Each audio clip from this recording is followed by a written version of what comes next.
Hey everyone, so I am doing a Nintendo retrospective for their 125th anniversary. I am playing my top 25 games leading up to my very first list video, my top 25 Nintendo games.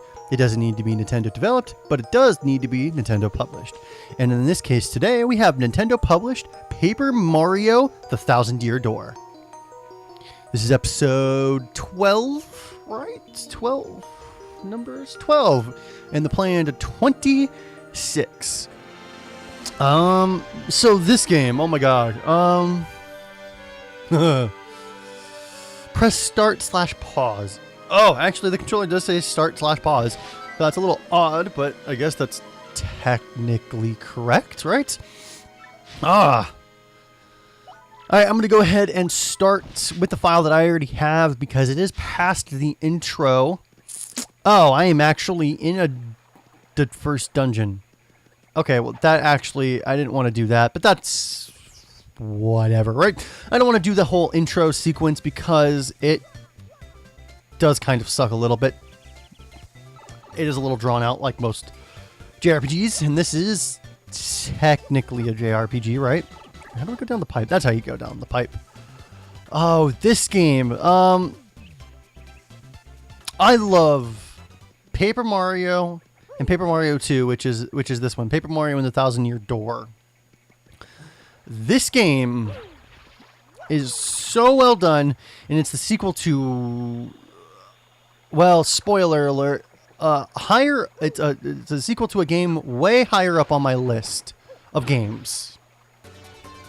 HP plus, nice. It is the sequel to Paper Mario, which is a pseudo sequel to Mario RPG and the Legend of the Seven Stars. Actually, I went over that with the Mario and Luigi Superstar Saga game, so you guys can kind of see a pattern. I really like the Nintendo RPGs. I like when they do them. They do them really well. Well, okay, Intelligent Systems does this game in the Paper Mario series. Oh, and we got struck first. Damn. It's been a while since I played. But I was able to block it. Let's do multi-bounce. Take out these little bastards. Totally screwed up my multi-bounce. It's been a while since I played this game. But yes, this is an RPG in the Mario series, just like, the other ones that I've showed you so far, and one that I will show you. They're very RPG light. I think I've said that, but I can't seem to hit A. There's a lot more mechanics going on. This one builds on the first game quite significantly in that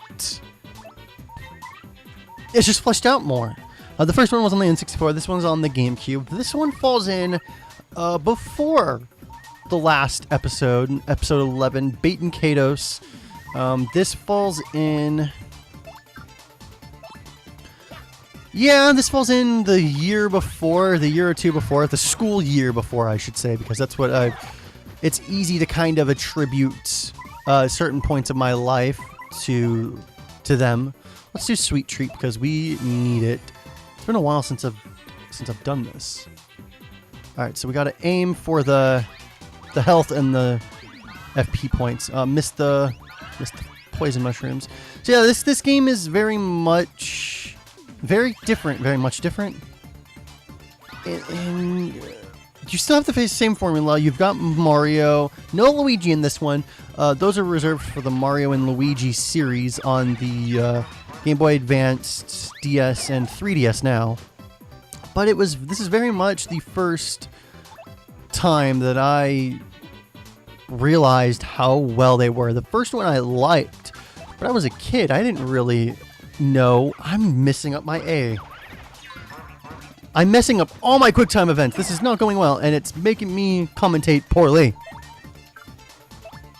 Jump better, Mario. I got 2 out of the 3. Screw it. That's well enough for me right now. He's seriously gonna die. This is... How in the hell did I get so bad? Let's just take him out. Or not. This is not an accurate representation of me playing video games, I'll have you know. What the hell was I saying? I totally forgot. I'm getting my ass handed to me. Alright, let's try and take him out, because he's doing a lot of damage. If I can double bounce on them when they're in the air, they'll automatically fall to their backs, which is... Oh, I got lucky. He completely missed me. Alright, so you can see the... Oh, son of a bitch. So I'm doing poorly, so the audience that you guys can see in the front there decided to go and jump up and screw with me a little bit, because that's what your audience does on a stage play, right? I like the mechanics in this one. It is very much like a stage play. Everything's paper. All battles take place on this stage, and the world changes around Mario and his party in a way that I hate the dizziness. It makes sense. Damn it, that doesn't knock you over. Please, please, please don't mess up. Alright, I'm dead. So, that was absolutely horrible. Let's go ahead and load the save. And let's not suck like a piece of shit, because that was horrible. I think my cred for playing video games is now officially ruined, because I had a basic enemy kill me. So I played this on the GameCube, and I was in high school at the time, and I remember playing this game, and I don't ever remember if I played it 100% of the way through. I did play quite vast majority of it, and I'll go ahead and tell you guys now, the sequel to this one, Super Paper Mario, is nowhere on my list. I don't like that game. I don't care for it. I mean, okay, I don't hate the game. There's a difference there.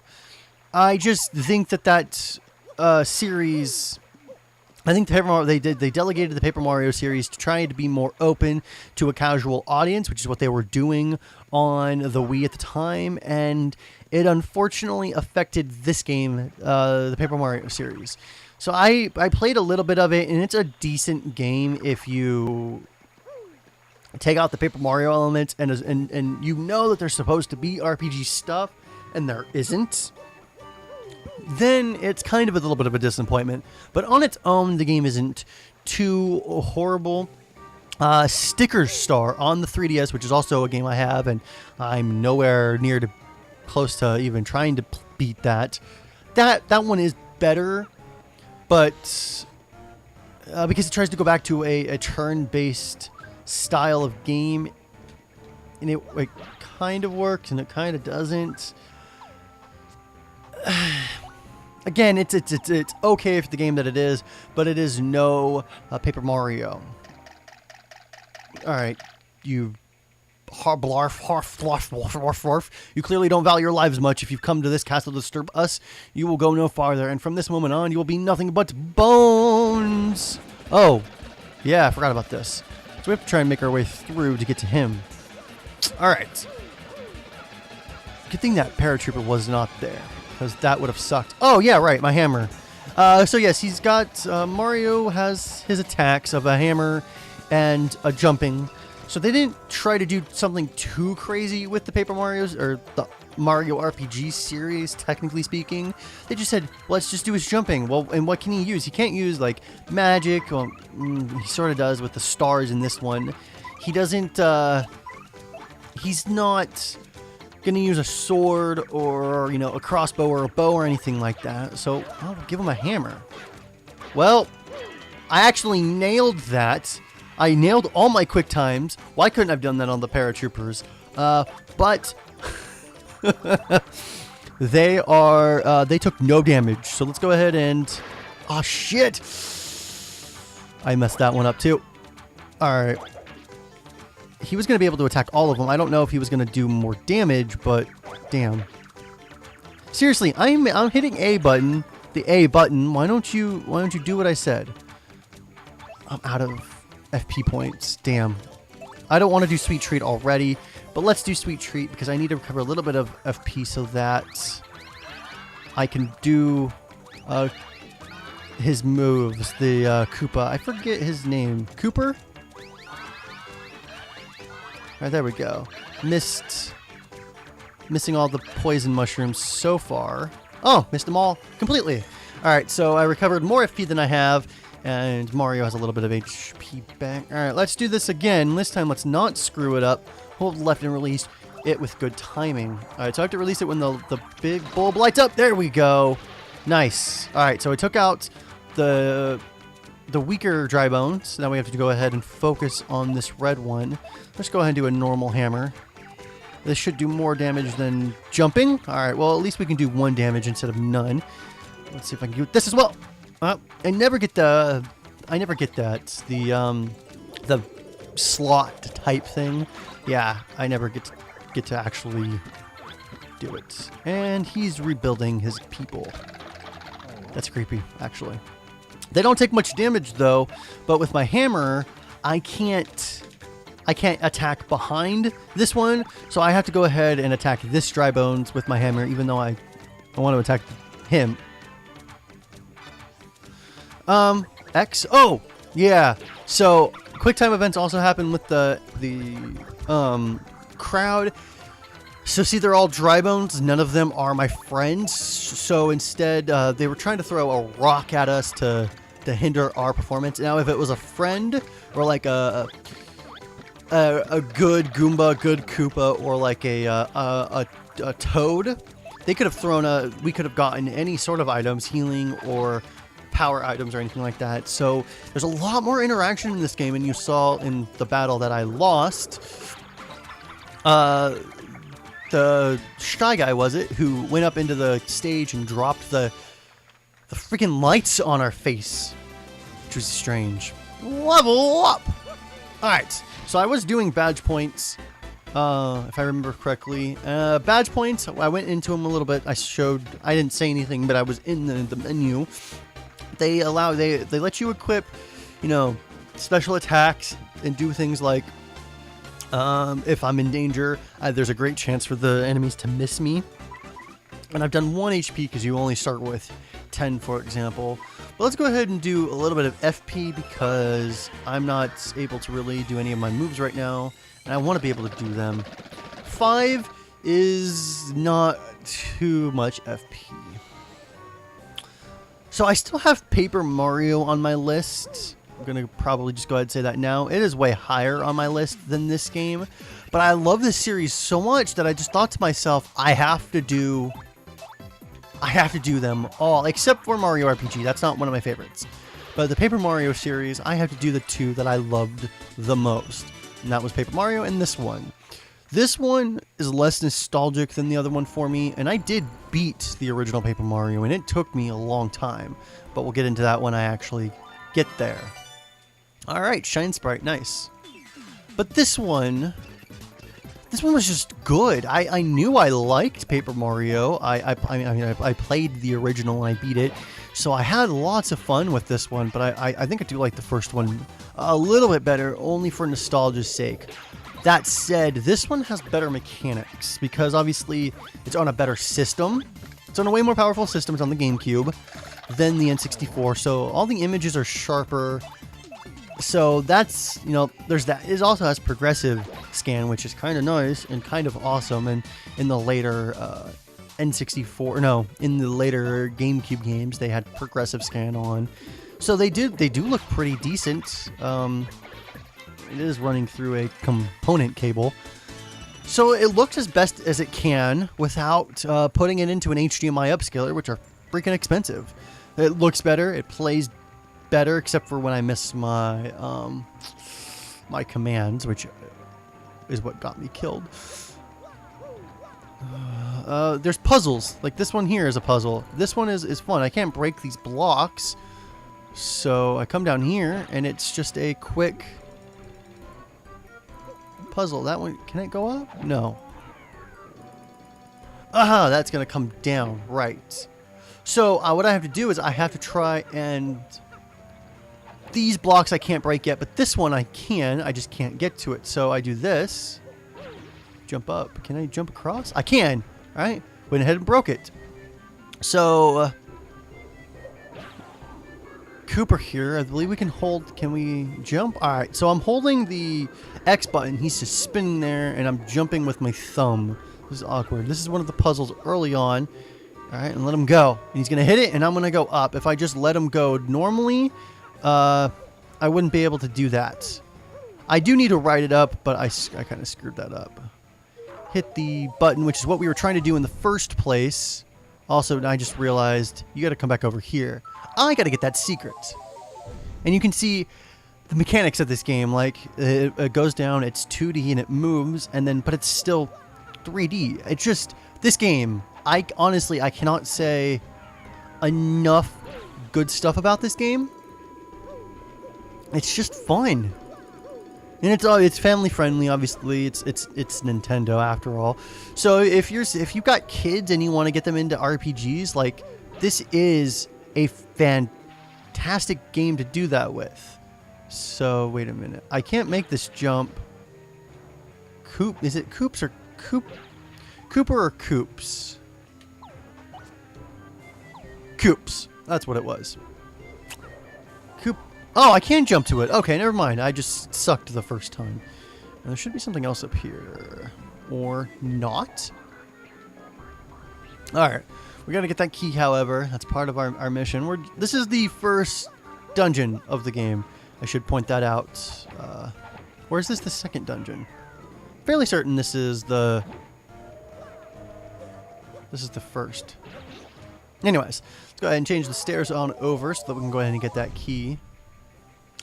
I do think the stairs need to be on the right anyway, so I could have actually probably just gotten this key.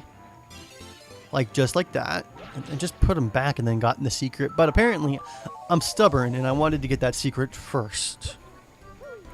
Well, Lottie fucking da. Well, words. I don't know if I'll be able to make it to the boss in this game, or in this episode. Though, to be fair, considering my first fight, I probably shouldn't. I can show off a couple of the battles and the puzzles, though. That's still really fun.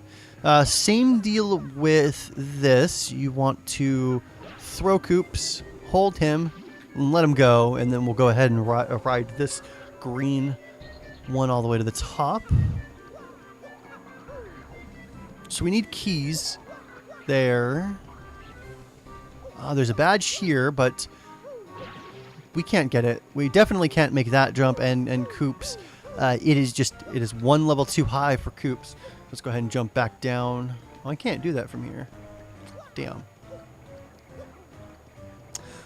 I actually was watching speedrunners live not too long ago, and I did not know that the first Paper Mario is so broken. Like, you think that it's...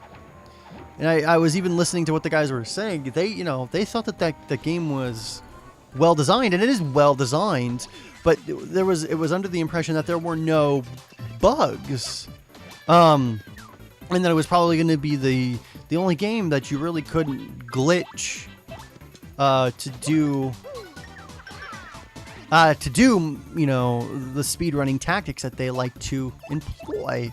But apparently it was found out that there are a couple of specific glitches that you can perform that suddenly makes it probably the most buggy game on N64. It was previously thought to be the most the least glitchiest, but that actually was found out to be untrue. And I think that that's just a really cool tidbit. I'll probably talk about it again during the Paper Mario. I bring it up now, however, because I think that it would be really cool to see this game speedrun, and it probably is. I just need to look for it. Can I get it? Damn, no. So it probably is. It's probably the same thing. Probably thought to be not so buggy, extremely well made, because it's intelligent systems and Nintendo after all, right? They make good quality games. They publish good quality games. But I'm kind of holding hope. If there isn't already, again, I haven't looked, so correct me if I am wrong, but I'm hoping that somebody broke the shit out of this game. And it's actually the most buggy game. That would be really cool. Alright, so that Goomba in the back has a POW block. We want to go ahead and get it. Also, I remember now why I was having trouble Jumping on the paratroopers. The timing for them is different than enemies on the ground. I also didn't get the POW block, damn. Enemies on the ground are a little easier to do your comboing on, whereas enemies in the air, not so much. So that's probably what I can attribute that to the most. Hit, and then we're in. But I can't go that way yet. And now, we're locked in here. Lovely. Well, wait, chest? What the heck? Hey, guests. It's been a long time since anyone came here. A real long time. Wait, is that chest talking to us? Oh, you heard me. Wow, wait a sec. If you can hear my voice, you must be some legendary hero or something. Yeah, pretty much. I'm just kind of not. I'm Mario. To be honest, I'm not sure anyone with ears can hear me, but it sure is fun zinging people with that whole legendary hero bit. Hey, I'm a legendary hero. I don't want to give away too much of the text, so I'm going to go ahead and just skip it, because honestly, I've tried Let's Playing Paper Mario twice now. The first time was on an emulator and it sucked. The second time I ran into severe issues because I had just gotten my Hapog and it was new to me at the time. Aha! See? That's a later companion who blows up walls. Guess what kind of companion that is. So we gotta come back later for that. But anyways, what was I saying? Right. So I do want to Let's Play the first one. I want to try that again because I honestly... Oh, I can't skip it. I honestly had a lot of fun doing it. It's just... Some things came up and then eventually it just got stopped, sadly enough. I'm also stuck in the maze. But honestly, this maze is not too bad. You have plenty of time. Unless you're really stupid and run into the wall the entire time, you're probably going to be fine. I mean, look at that. Right? Not too bad. That was too close. Gotta shake it off. Okay. And if you can see by his face, Koops is a little, like... I think he's got a little depression in him. Just so you know. Alright, black key open. Blah. Why, only the most idiotic, pudding-brained adult would fall for a scheme like that. The castle's traps prevent anyone who's entered this place from ever leaving it. No matter which path you take, you're fated to waste away to a slow, painful end. But wait, there's more to this great deal. I'll throw in a free curse, no charge. Oogly googly boo. Wee. Now you're cursed, doofus, and it serves you right. This curse is more cursedly curse-worthy than any curse that's ever been cursed to you. For this curse makes you like a piece of paper when you press and hold blah. Wee, what a curse. Who curses like me? No one. Now I shall show you just how frightful a curse it is. Go on, press and hold R. Press and hold R, no. So, you guys can kind of put this together. The bars that locked us in. Yeah, we can literally just walk right past him now. So, he thinks he's cursing us. Eat a sandwich, skinny. I'm Mario. I'm a little fudgy. Yes, I know what this curse means for me. I can leave. He thinks he's cursing us. Spoiler alert, this is the second time. The first one let us turn into a paper airplane, which you guys already saw. So he thinks that this is a curse. In reality, it is not. It actually lets us through here. Huh, dummy. Attack FXR. That literally just changes the sound effects of the moves that Mario does. But it's a badge. It's part of the coolness, different things that you can do. Some of the badges are not just simply attacks. They're, you know, sound effects, you know, more HP, more FP, things like that. Enemies do less damage, you do more damage, your partner does more damage. Random things like that. This game, like I said, they're RPG light games. Paper Mario and Paper Mario 2. But they are still in depth and they are extremely fun. So I would highly suggest anybody pick this up for the GameCube and pick up the original for the N64 or the Virtual Console. Very, very fun games. But remember, guys, this is episode 12 and a planned 26. So if you liked this episode, please consider thumbsing it up and consider subscribing so that you can see the rest of the series. If this is your first episode in this series, go back and watch the rest of them. I covered 11 games before this, all a part of my history and a part of Nintendo's history for their 125th birthday. That's why I'm doing this. That's why we're here to celebrate a company who's really only been making games for the past 35 years. Kind of odd that they've been around for so long. It's a little strange. All I'm going to say is Nintendo Love Hotels. Wrap your brain around that one. Remember, guys, play more games, and I will see you next time. Have a good day.